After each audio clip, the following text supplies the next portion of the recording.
Hey LKIDS, Mark here again, and welcome back to our Bible story.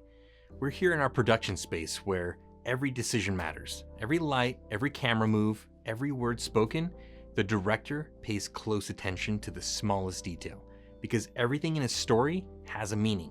That's how God sees us. Every part of our life matters to Him. Today's big idea is this: when we wander, God still welcomes us back with open arms. And the story we're about to look at shows exactly that. See, this tool helps a production team mark every scene, so the story stays in order. And just like that, God never loses track of the scenes in your life. Even when we mess up, walk away, or rewrite the script, He knows exactly how to bring us back into focus. Jesus once told a story about a father and his two sons. One day, the younger son said, "Dad, I want my share of the money now." He didn't want to wait.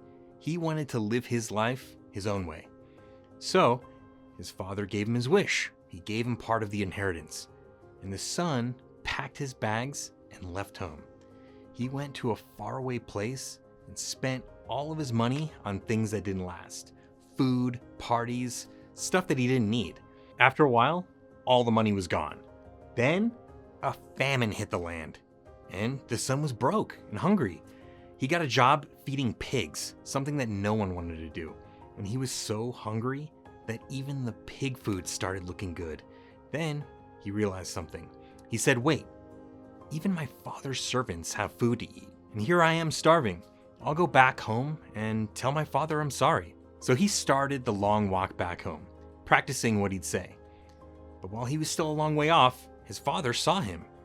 The father ran towards his son. He hugged him and he said, "My son is home." See, the father wasn't angry like the son thought he would be. He was overjoyed. He threw a huge party and said, "My son was lost, but now he is found." See, kids, sometimes we think that we have to earn God's love again after we mess up.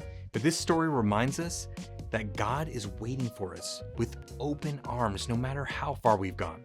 Remember, when we wander, God still welcomes us back. Keep your eyes focused on Jesus. Stay focused on what truly matters. Thanks for joining me for this series, all kids. Bye.